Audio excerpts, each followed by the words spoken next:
Yeah. Thank you very much, and thank you for having me here. And welcome to my lecture. Yeah, you already read the title. I have a very short disclaimer up front. My approach is a critical approach to the narrative of Warhammer 40k, and therefore I hope to not hurt religious feelings by doing so. So, at first, some initial thoughts. The name Warhammer 40k, with its aesthetics and above all the incredible detailed background, is now a fixture in pop culture. This epic, supposedly monolithic narrative is actually a piece of work by different artists, designers, and authors. The unifying element of these different media and narrative styles is the depiction of war in all variations of its brutality and aesthetics. Taking sides in favor of war always seems impossible. In the grim darkness of the far future, not only peace but also clear morals are absent. All factions act brutally and with extreme cynicism in their own way. This was especially emphasized by Games Workshop itself in 2021. They released a statement called, "The Imperium is driven by hate, Warhammer is not." I will quote just a short sentence out of there, two short sentences. "There are no goodies in the Warhammer 40k universe, none, especially not the Imperium of Man. Like so many aspects of Warhammer 40k, the Imperium of Man is satirical. It is said that precisely this is where the universe is an ironic commentary on the warfare it depicts. The belief was and is for many people engaged in the hobby a reason for self-soothing, to not dive deeper into the construction and justification of warfare in the game because it's all satire anyway. Now, this company's statement is kind of telling. You would not have to make the statement if you do not feel that this very thought is in doubt. Otherwise, the statement would be useless. In the last years, it has shown that political groups, especially right-wing ones, have grabbed more and more attention in and on the Warhammer fan base. I will show you just this slide. This is from a channel. I don't know if any of you have heard of this. It's called the Critical Drinker, I would say right-wing movie critic. And he reviews to the battle for Warhammer has begun. What is he talking about? He's talking about the introduction of female custodies. Yeah. And it's, of course, horrible. So, it seems that to many of these people, the irony of Warhammer 40k is rather fitting or enforcing their ideology. Now, is this a huge misunderstanding? The brutality shown in Warhammer 40k contains not just the moment of disregard, but also the moment of identification for the audience. To engage in a narrative, people will have to be provided with some kind of identification. My thesis goes as follows. This power of identification arises from the individual characters, the human forces who have to assert themselves in this hostile universe. In no medium is this process expressed more clearly than in the countless novels that use the Warhammer 40k universe as a background. They are Warhammer narration in its purest form. One of the most famous and successful series is without a doubt the Gaunt Ghost series by Dan Abnett. With the method of close reading, I intend to answer various questions about the depiction of war, how does war appear in the novels and how do characters act in it, and which moments of military heroism are rejected and which are explicitly not. Answering these questions allows us conclusions to be drawn about the general construction of war in Warhammer 40k, its criticism, but also its approval here and in popular culture in general. For the sake of time and the quality of the analysis, I will focus mainly on the very first novel of the series, First and Only. So, first to world building. Is war a critique in itself? Can be a critique in itself. Now, you all have heard and read the sentence also at the panels presented here. Forget the promise of progress and understanding, for in the grim, dark future, there is only war. This is a quote Warhammer is famous for. It concludes the introductory words given up front nearly every piece of media related to Warhammer 40k. It should give people without understanding of the universe a brief information about the circumstances and conditions. The Gaunt Ghost novels are no exception to this. We should approach the sentence carefully. Also, we are dealing with a galaxy full of aliens and strange life forms. The introductory narrative remains entirely with humanity, or in this case, the Imperium of Man. We are introduced as humans into this world. We are informed how humanity has developed. The darkness of humankind shall be regarded in contrast to the values of a modern Western society. Progress and understanding, they're not fleshed out further, are ideals of enlightenment, which is, as a philosophy, deeply rooted in the modern Western societies. The population of these countries is the audience of these books, and the narration addresses them. From the very beginning, the individual is addressed directly and is invited to compare this world with the world we are living in. The circumstances in the 31st millennium are, of course, terrible. The breakdown of civilization is obviously already intended as a critique. However, the view of war and suffering does not necessarily make people critics of war and suffering, because they know good reasons for its necessities. War and its causes are, of course, not a fictional phenomenon, but a very real event in real politics. What is true is that different rules are imposed on warring nations than on nations in times of peace or cultures. But these circumstances are not antagonisms. They are sides of the same medal. In times of peace, the murder of people is prohibited in practically all nations. Expectations have to be very well justified. In times of war, however, this ban on killings becomes a commandment to kill. The military success of one's own party depends on the effective destruction of all of the capabilities the opponent possesses to continue the war. This relationship is mutually dependent. For this case, I want to quote a documentation by the YouTuber Quentin Smith. Most of you know him probably from Shut Up and Sit Down reviews.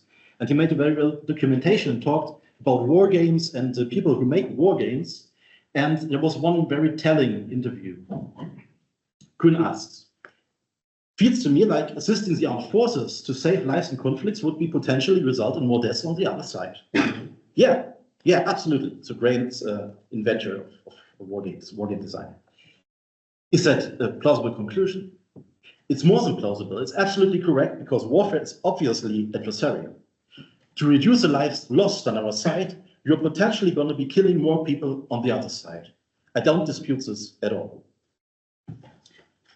Now, I have a second quote from a much more known theoretical thinker, Karl Clausewitz. I read to you the English translation I made, because I only have the German book. "Violence, especially physical violence, for there is no moral violence except in the concept of the state and the law, is therefore the means. Imposing our will on the enemy, the purpose." Now, for the Warhammer universe, this means the logic of war applies, and it applies constantly. We can deduce what this means from reality, because war is a very worldly concept. The good reason for the state of affairs can be I forgot the slide. This can be said as follows. I'm quoting Timothy Linward. Many of you know from wargame.com. He wrote a very well article, or in my opinion, a very good article. War for Decay is a satire, but not an effective one. While Rook Trader presented an Imperium that's arguably as atrocious as the forces that opposed it, the threats it faces have since escalated wildly, weakening the setting's satirical base, giving the Imperium more convincing excuses to be awful. The Drukhari aren't just Elder Raiders, they are Hellraiser-style torture vampires. The Tyranids are just goofy-looking bugs, they are galaxy-spanning extinction events. Chaos Space Marines aren't just rebels, they are malevolent, murderous cultists in league with metaphysical powers that want to torture every human soul in existence for eternity. In that ignoble company, the Imperium of Man is clearly the lesser evil. The other factions are inhumane, evil, and or have a natural drive for destruction. This is also the case in the book, or in the books here. The first Chaos followers that are depicted in the books are described as follows. The Shrivel were monsters, almost elephantine, with the long nozzled gas masks sewn to their faces. The body armor was a dull industrial green and rubberish. They'd taken the protective garb of their workspace and made it their battle dress, daubing everything with eye-aching symbols. The enemy is portrayed as completely inhuman. Not only that, the Chaos troops seem to have deliberately carried out this humanization on themselves. In this view, the Empire's war machine actually seems more human. It is clear that there can no longer be any social get-together. Mutual annihilation remains the only option and is the declared goal of both parties. This chaos infection, quote from the books, the described madness, also quote, of the enemy transforms the war from a political event to a natural disaster. Negotiations are ruled out from the outset as they are pointless anyway. In the world of Warhammer 40k, the atrocities of the Imperium are not only excusable, but they seem to be necessary. This construction is, whether involuntarily or not, the depoliticization of social actions and no one explains this better than Siegfried Krakauer, a famous movie theorist. Don't know if you know him. Also, the translation, the originals for the German speakers, he who is constantly served up the outbreaks of the forces of nature as actualities, involuntarily carries the casual law into human conditions, and in the end, inevitably confuses the crisis of the capitalist system with an earthquake. It is synonymous with a mythologization of social life, makes us believe in the irrevocability of our institutions, and paralyzes the will directed towards their change.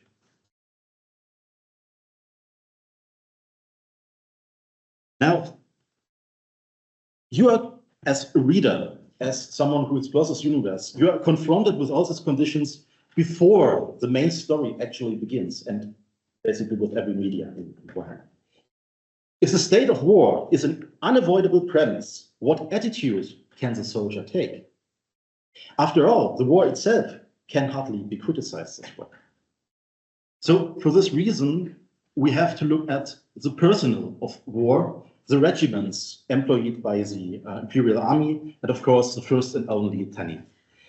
I won't dive too deep into what this regiment is or how they are founded, but I will make a comparison between this regiment, the first and only, and the Gentile patricians who are introduced in the novel as an opposing regiment, also from the Imperial force, but they are in a struggle with each other.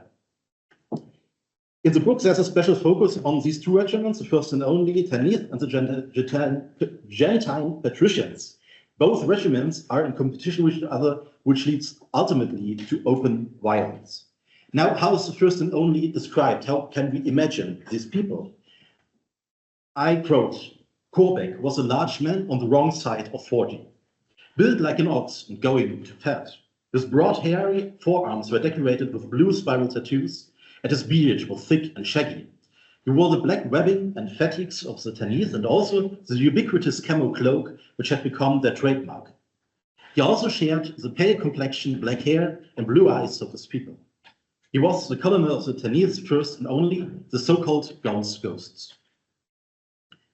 Now, the other regiment, the Gentile patricians. Now, I have to make a disclaimer for the photo. This is not the photo or a picture of the actual Gentile patricians. I believe it was at some day at the White Dwarf for another regiment you can kit bash from the Imperial Regiments from Fantasy and the Imperial Regiments. So this is only vaguely representing them, and you will see it when I read the quote.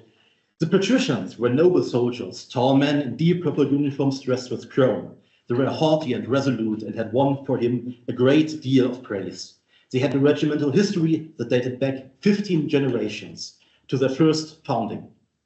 Generations of notable triumphs and associations with illustrious generals and campaigns. Now, the Imperial regiments are deployed primarily by Drevir, this is a high commander, according to their prestige. The social status of the regiment is clearly judged in the book as an inappropriate sorting of their quality.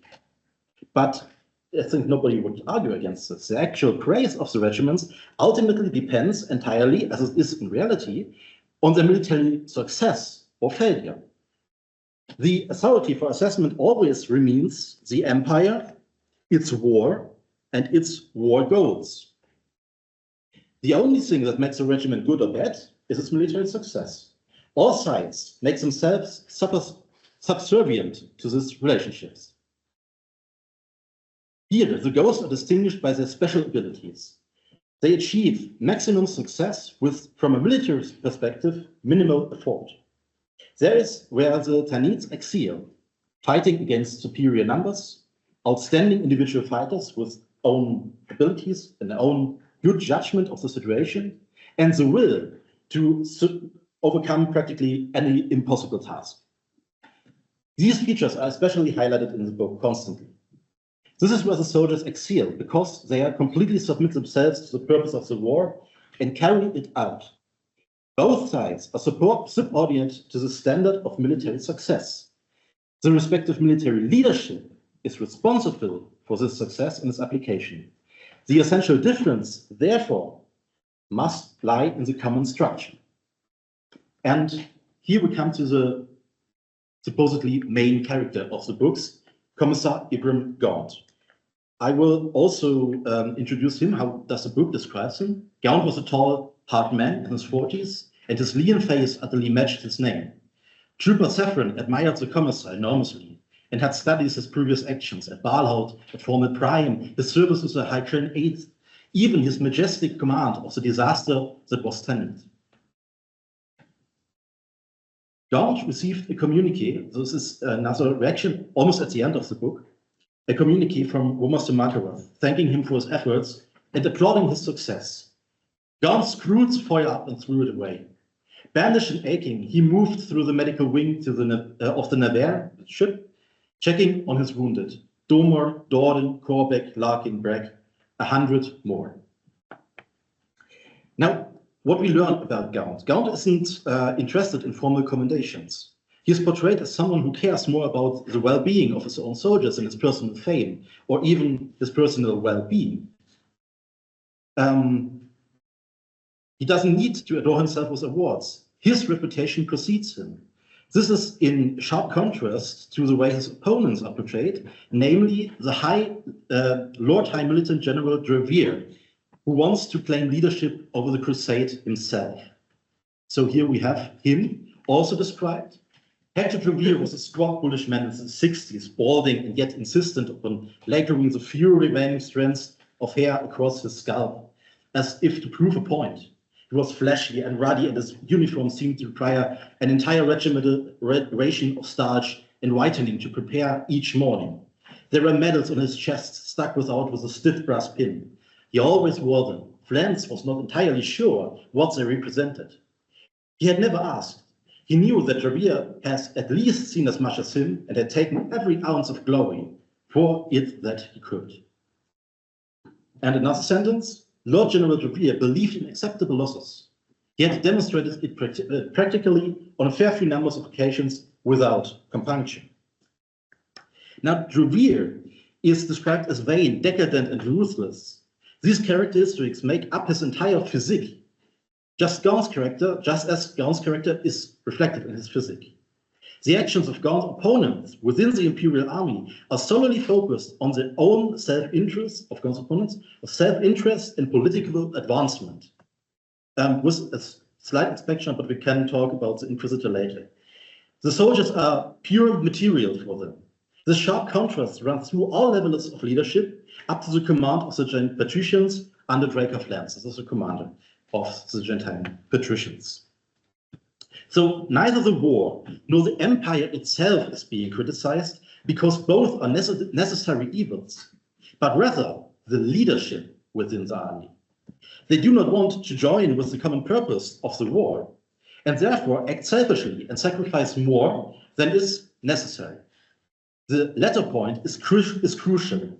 It is the main difference between Gaunt and the competing officers, and according to my analysis, also the book's bias towards the character Gaunt. So we have to look at this ideal. How does Gaunt's ideal work? There's a very telling sentence, also quite at the end of the book. Give any man the power of a god, and you better hope he's got the wisdom of morals of a god to match. There's nothing feeble about my moral line. I value life. That's why I fight to protect it. I mourn every man I lose and every sacrifice I make. One life or a billion, they are all lives. Then also near to these sentences, I feel only horror. So they are visiting this engine, this technological relic is able to produce the Iron Man that once destroyed the old empire, basically. And one side wants to use it, and Gaunt says we have to destroy it. It's way too powerful. We don't have to use it. I feel only horror to have fought and killed and sacrificed to only win a device that will do more of the same in 1,000-fold. This isn't a prize, Ferret, his friend. It's a course. Now, what's funny about this sentence is that Gaunt has the idea that the war should lead to something. Yeah, that there's some way to end this all, which is practically impossible in this world. And then again, his self-depiction: because I am, as my father raised me, a fair man. Gaunt is described as an idealist who is completely dedicated to human life, which he wants to protect. This forms his entire self-image, guides his actions, and is a crucial difference to the rest of the leadership. He is a representative of an individualism that values every imperial human life equally and wants to protect it. And another sentence: a uniformed hotel porter stood out in his armchair, his head tilted to a position that was both obsequious and superior. Snooty ass, thought Gaunt, loves the god, all while we are saving the universe for him. But let us in his precious hotel bar to relax, and he's afraid we'll scuff the furniture. So, also he follows himself freedom with his role as a commander. Yeah. The commissioner to carry out his tasks as he sees he fits. These tasks remain constant and determine any supposed individualism. They undermine it. Gaunt's humanitas and individualism are therefore extremely relative to the actual war.